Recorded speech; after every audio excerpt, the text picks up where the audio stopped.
The phone call came on a crisp autumn morning in Chicago, shattering the peaceful routine Silas had built with Benjamin over the last 15 years. "Dad, I love you, but I can't have you and Benjamin at the wedding." Emily's voice was steady but cold through the speaker, each word cutting deeper than the last. Michael's family is very traditional, and they made it clear that having two men there would make everyone uncomfortable. "It would ruin the day for me." Silas stood frozen in their cozy Lincoln Park apartment kitchen, the phone slipping from his ear as the reality sank in. At 52, he had faced a share of rejection, but this one from his own flesh and blood hit like a freight train. Benjamin, who had been pouring coffee at the counter, set the pot down and crossed the room in 2 strides, pulling Silas into a firm embrace without a word. The warmth of his partner's arms was the only thing keeping Silas from crumbling right there on the hardwood floor. The silence stretched between them as Benjamin guided Silas to the couch, sitting beside him with a hand on his knee. "She didn't mean it like that," Benjamin said softly, though his eyes betrayed the doubt. "She's under pressure from the in-laws. We'll figure this out." Silas nodded numbly, but inside the storm raged. He thought back to the day Emily was born, how he had held her tiny form in the hospital, promising to be the best father he could be. Back then, he was still married to her mother, living the straight life society expected. The divorce came 5 years later when he could no longer deny who he was. Emily was only 8, too young to understand why Daddy left, and started bringing home Uncle Benjamin. Over the years, she had warmed to Benjamin, or so Silas thought. They had shared holidays, vacations to the lake house in Michigan, even quiet evenings where Benjamin helped her with algebra homework while Silas cooked pasta. Now all of that seemed like a fragile illusion. Silas stood up slowly, walking to the window that overlooked the tree-lined street. Leaves in shades of gold and crimson swirled in the breeze, mirroring the chaos in his chest. "I just wanted to walk her down the aisle," he whispered.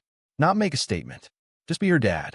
Benjamin joined him, slipping an arm around his waist. At 44, Benjamin still carried the quiet strength that had first drawn Silas to him 15 years earlier. They had met at a small support group in a community center downtown, both newly navigating life after coming out. Silas had been raw and ashamed, fresh from the divorce, while Benjamin, already comfortable in his skin, offered a steady hand and a listening ear. Their first real conversation stretched into hours over cheap coffee, and by the end of the week they were sharing dinner at a little Italian place on Clark Street. Love had grown slowly, built on trust and shared laughter rather than fireworks. That evening they sat together on the couch with a bottle of red wine, replaying the phone call. Silas described the way Emily's tone had shifted from hesitant to firm, as if she had rehearsed the words.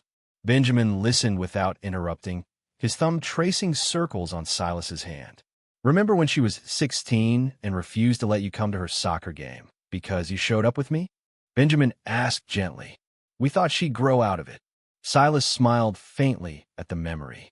Emily had eventually apologized, but the pattern lingered, small rejections that he had always excused as teenage rebellion. Now she was 28, planning a wedding at a historic venue in Evanston, and the excuses had run out. The next morning, Silas woke to the smell of pancakes and the sound of Benjamin humming in the kitchen. They ate in comfortable silence, the kind that came from years of knowing each other's rhythms. Benjamin suggested they take a walk along the lakefront to clear their heads. The air was cool, waves lapping against the shore as joggers and dog walkers passed by. Silas felt the weight lift slightly with every step beside the man who had never asked him to choose between family and love. Yet the band still burned. By the time they returned home, Silas had decided he would call Emily again, not to argue, but to understand. The call went to voicemail. He left a short message, voice steady despite the tremor in his chest. "I love you, Em. Let's talk when you're ready." That night, as they lay in bed with the city lights filtering through the blinds, Benjamin turned to him. "Whatever happens, I'm here. You don't have to face this alone." Silas pulled him closer, grateful for the anchor Benjamin had always been. But deep down, the question gnawed at him. How many times could a father be asked to step back before the distance became permanent? The following weeks blurred into a routine of work at the architectural firm, evening dinners, and quiet evenings where Silas stared at old photo albums. Benjamin never pushed, simply offering presence, a hand on the shoulder, a shared laugh over a silly TV show, a reminder that their life together was real and worth protecting. Yet Silas could not shake the feeling that something fundamental had shifted. The wedding date loomed like a deadline, and he wondered if he would ever truly be invited back into his daughter's world. Weeks passed with no reply from Emily, and the silence weighed heavier than any argument could have. Silas threw himself into work, sketching building designs late into the night, while Benjamin handled household tasks with his usual quiet efficiency. One Saturday afternoon, as rain pattered against the windows, Benjamin suggested they revisit the storage unit where they kept boxes from Silas's old life. "Maybe it's time to face some of those memories," he said. Silas hesitated, but the gentle encouragement in Benjamin's eyes won him over. They drove to the facility on the outskirts of the city, the wipers swishing rhythmically as traffic hummed around them. Inside the climate-controlled space, dust motes danced in the beam of their flashlights. The first box they opened held Emily's childhood drawings, stick figures of a family with two dads that she had made at age 10 during a school project. Silas's throat tightened. "She used to draw us all together," he murmured. Benjamin knelt beside him, flipping through more pages. "She loved you fiercely back then. That hasn't disappeared. It's just buried under fear." The words stung because they rang true. Silas remembered the night he had finally come out to his ex-wife. The argument had been explosive, plates shattering, accusations flying. Emily had hidden in her room, listening to every word. The next morning she had looked at him with wide, confused eyes and asked if he still loved her. He had promised he did, but the damage was done. They sat on the cold concrete floor for hours, piecing together the timeline of their shared history. Benjamin shared his own story for the 100th time, how his conservative family in rural Illinois had cut him off when he was 20, forcing him to build everything from scratch. "I know what it feels like to lose parents," he said softly, "but you still have a chance with Emily." Silas leaned against him, drawing strength from the solid presence that had carried him through countless dark nights. Their relationship had never been flashy. It was built on small, consistent acts. Benjamin learning to cook Silas's favorite Thai curry, Silas surprising Benjamin with tickets to Cubs games even though he disliked baseball. Those moments had sustained them when the world outside felt hostile. Back home that evening, Silas pulled out his laptop and drafted a long email to Emily. He wrote about the pride he felt watching her graduate college, the joy of seeing her succeed as a marketing executive, the quiet hope he had carried that she would one day understand his journey. He did not beg to attend the wedding. He simply asked for a conversation. Benjamin read the draft over his shoulder, nodding approval before kissing the top of Silas's head. "You're doing the brave thing," he said. The email was sent, and again the wait began. Days later, Emily finally responded with a short text. "Dad, I'm sorry you're hurting, but Michael's parents are paying for everything. I can't risk their disapproval. Please understand." Silas read it aloud to Benjamin, his voice cracking on the last sentence. The betrayal cut deep. Not just the exclusion, but the casual way she had chosen money and appearances over their bond. Benjamin poured them both a glass of whiskey and sat with him on the balcony overlooking the twinkling city lights. "She's choosing the path of least resistance," he observed. "We've all done that at some point." Silas nodded, but the anger simmered. He recalled the years after the divorce when he had fought for joint custody, attending every school play and parent-teacher conference, even when stares followed him and Benjamin. Emily had slowly accepted their relationship, or so it seemed. Now the mask had slipped. That weekend they drove to the Michigan Lake House for a change of scenery. The cabin was small but filled with memories. Lazy mornings on the dock, evening bonfires where they talked about everything and nothing. Benjamin built a fire while Silas prepared sandwiches. As the flames crackled, Silas opened up about the guilt that had haunted him since coming out. "I wonder if I robbed her of a normal childhood," he confessed. Benjamin shook his head firmly. You gave her an honest one. That's more than most parents manage. Their conversation stretched late into the night, the bond between them deepening with every shared vulnerability. Yet the ache for Emily remained. Silas realized that true growth meant accepting that he could not control her choices, only his own response. By the time they returned to Chicago, he felt a fragile peace, but the wedding invitations had already gone out to everyone else. The absence of his name on the list was a silent scream he could not ignore. The confrontation came unexpectedly at a neutral coffee shop near Emily's office in the Loop. Silas had suggested the meeting after another week of unanswered calls, and to his surprise, she agreed. Benjamin waited outside in the car, offering silent support with a thumbs up as Silas walked in. Emily sat at a corner table, her dark hair pulled back neatly, fingers tapping an expensive phone. She looked older than her 28 years, stress lines etching her forehead. "Dad, I don't have much time," she said after a quick hug that felt obligatory. Silas ordered black coffee and sat across from her, heart pounding. "I'm not here to fight about the wedding," he began. "I just want to understand why my being gay suddenly matters so much." Emily sighed, stirring her latte with unnecessary force. "It's not sudden. Michael's parents are old school. They donate to churches that still preach against this lifestyle. If they see you and Benjamin holding hands, or even just being there, they'll pull the funding. The venue, the caterer, everything. I worked too hard to let that happen."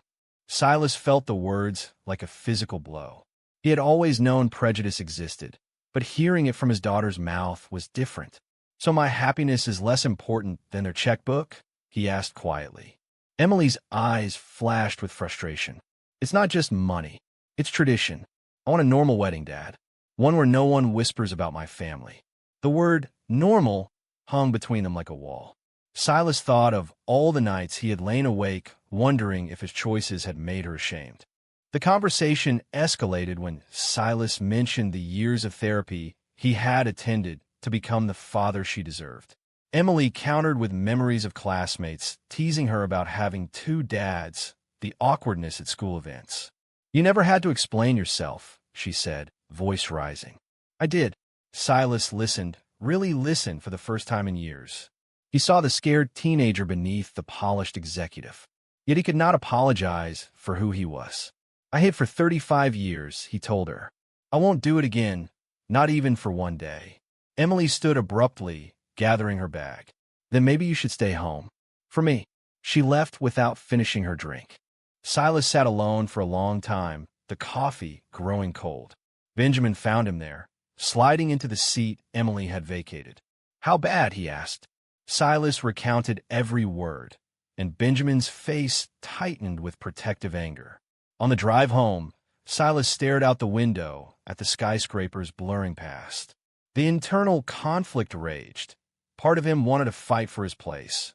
Another part wondered if stepping back was the ultimate sacrifice a father could make.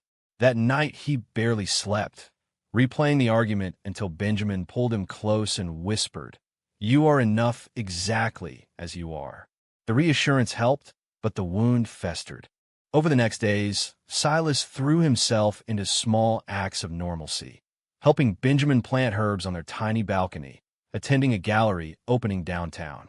Yet every happy moment felt tainted by the upcoming date circled on the calendar. Friends from the old support group reached out after hearing the news, offering stories of their own family estrangements. One man shared how he had missed his daughter's wedding and regretted it for decades. The stories both comforted and terrified Silas. Benjamin suggested they write a joint letter to Emily, something heartfelt but firm. They spent an evening crafting the words together, Benjamin's calm phrasing balancing Silas's raw emotion. The letter was mailed, and again silence followed.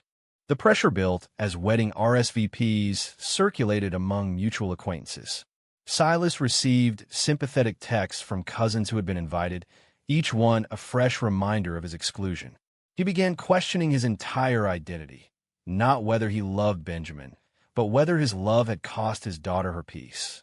Benjamin sensed the spiral and planned a quiet weekend getaway to Starved Rock, where they hiked trails and talked until the stars appeared.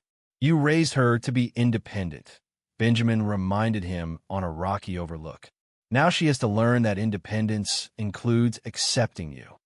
Silas wanted to believe it, but doubt lingered like the autumn chill in the air. The conflict with Emily had exposed cracks in his confidence he thought long healed. The letter from Emily arrived 2 weeks later, handwritten on thick stationery that smelled faintly of her perfume. Silas opened it at the kitchen table while Benjamin prepared breakfast. "Dad, I read your note. I know this hurts you, but I have to put my future first. Michael and I are building a life together, and his family is part of that. Please respect my decision." The words were polite, yet final.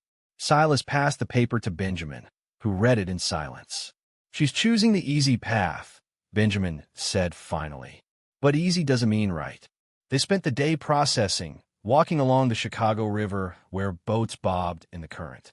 Silas felt the familiar pull between love for his daughter and loyalty to the life he had built with Benjamin. That evening they sat on the couch with old photo albums spread across the coffee table. Benjamin pointed to a picture of the three of them at Emily's high school graduation. "Look how proud she was that day." Even when some relatives whispered, Silas traced the image with his finger.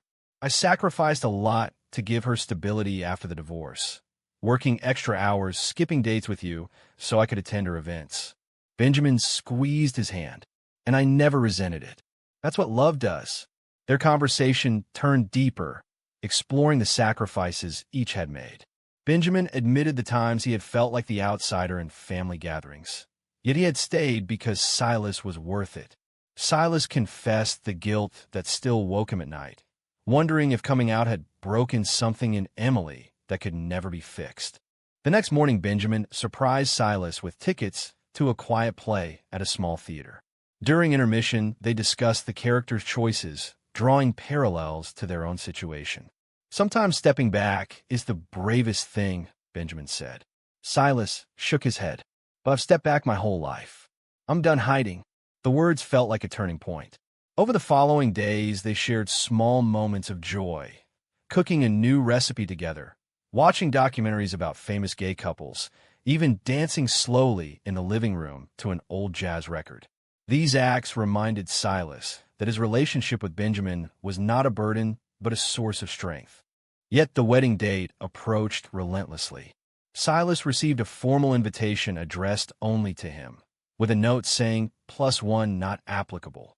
The slight was deliberate. He stared at the cream card for hours, debating whether to attend alone or not at all. Benjamin encouraged him to decide for himself. "I'll support whatever you choose," he promised. Their late-night talks became rituals of honesty, where Silas voiced fears of becoming the estranged father he never wanted to be. Benjamin shared stories from his own estranged family, showing how time and truth could heal old wounds. One particularly emotional evening, Silas broke down, crying in Benjamin's arms. "I don't want her to regret this the way I regret the years I hid." Benjamin held him until the sobs subsided. "Then show her the man you are, honest, loving, unapologetic." The decision crystallized during a quiet Sunday brunch. Silas told Benjamin he would not attend unless invited as himself, with his partner. "If she can't accept us together, then I have to accept that my place is with you." Benjamin's eyes shone with pride. "That's the man I fell in love with." The conversation lifted a weight from Silas's shoulders. He wrote one final email to Emily explaining his choice without anger, emphasizing that his door would always be open. The response never came, but the act of choosing authenticity brought unexpected peace. In the weeks that followed, Silas and Benjamin grew even closer, planning small trips and dreaming about retirement years filled with travel and volunteering at LGBTQ youth centers. The crisis had tested their bond and strengthened it, proving that love between two men could weather any storm. Silas felt himself transforming, not into someone who needed approval, but into a man secure in his worth. The lawyer's call came on a Tuesday afternoon, just 3 weeks before the wedding. "Mr. Silas, this concerns the estate of Michael's late grandfather. There's a provision that directly affects your daughter's wedding plans. Can you and your partner come to the reading tomorrow?" Silas stared at the phone, confused but curious. He and Benjamin arrived at the downtown law office wearing their best suits, nerves buzzing. Emily and Michael were already seated, along with Michael's parents. The atmosphere was tense, the air thick with unspoken questions. The lawyer, an older man with wire-rimmed glasses, cleared his throat and began reading the will. The first pages were standard property distributions, charitable donations. Then came a surprising clause. Michael's grandfather had written a personal letter attached to the document. In it, he confessed to having disowned his own younger brother decades earlier for being gay. "I lived with that regret every day," the letter stated. "I watched him die alone because I chose pride over family. I will not let the same mistake destroy another generation." The condition was clear. The substantial inheritance earmarked for Michael and Emily would only be released if the bride's entire family, including her father and his partner, was fully embraced and included in all family events, especially the wedding, without any prejudice or exclusion. Otherwise, the funds would go to an LGBTQ scholarship foundation instead. The room fell silent. Emily's face drained of color. Michael's parents shifted uncomfortably. Silas sat stunned, Benjamin's steady hand on his knee the only thing grounding him. Emily turned to her father, tears welling. "I had no idea," she whispered. The lawyer continued, explaining that the grandfather had kept the secret for years, but wanted his final act to be one of redemption. Michael's mother spoke up hesitantly. "We didn't know about this clause. We were wrong to pressure you, Emily." The revelation hung in the air like a revelation from above. Silas felt years of buried pain begin to crack open. Benjamin squeezed his hand, eyes shining with quiet triumph. After the meeting, Emily approached them in the hallway. "Dad, I'm so sorry. I let fear control me. The money doesn't matter anymore. The condition just showed me how blind I've been." Her voice broke. Silas pulled her into a hug, the first real one in months. "I never wanted to force you," he said. "I just wanted to be your father." Benjamin stood nearby, offering a warm smile when Emily turned to include him. "You've always been part of our family," she told him. The conversation stretched for an hour as they walked to a nearby cafe. Emily shared her fears of disappointing Michael's family, the pressure of perfection. Silas listened without judgment, sharing his own journey of self-acceptance. By the end, Emily asked them both to attend the wedding, not as guests, but as honored family. The next days were a whirlwind of reconciliation. Emily insisted on updating the seating chart and personally calling relatives to explain the change. Silas and Benjamin helped with small wedding tasks, the shared activity healing old rifts. Benjamin and Silas spent evenings discussing how the will had forced not just Emily's change, but Silas's own growth and self-worth. "I almost gave up fighting for us," Silas admitted one night. Benjamin replied, "But you didn't. That's what matters." The emotional awakening rippled through everyone involved. Michael's parents even apologized privately, admitting their prejudices had blinded them. For the first time in years, Silas felt truly seen, not just as a gay man, but as a father worthy of celebration.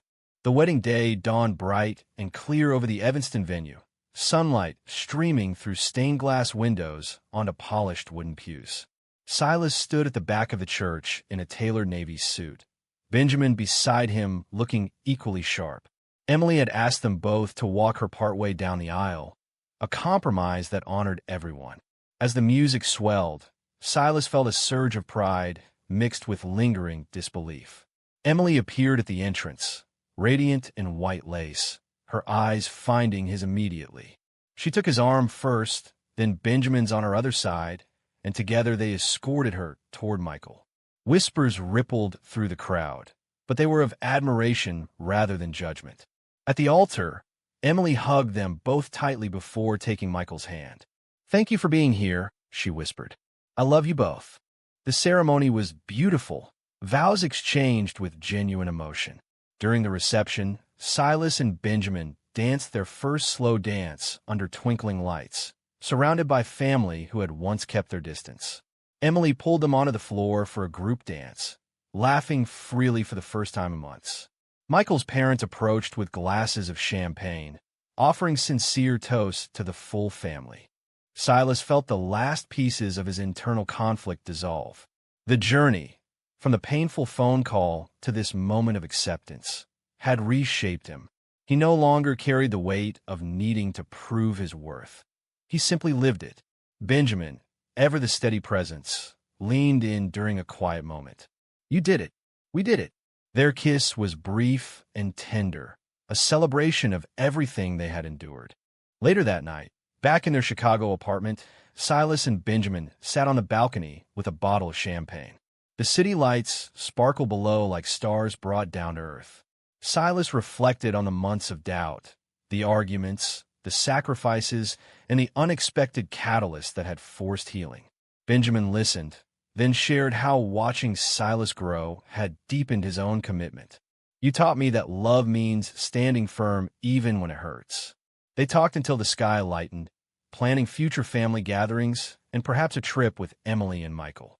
The bond between them felt unbreakable, forged in fire and now shining brighter. Silas realized the greatest growth had been learning that his identity was never the problem, only others' inability to see its beauty.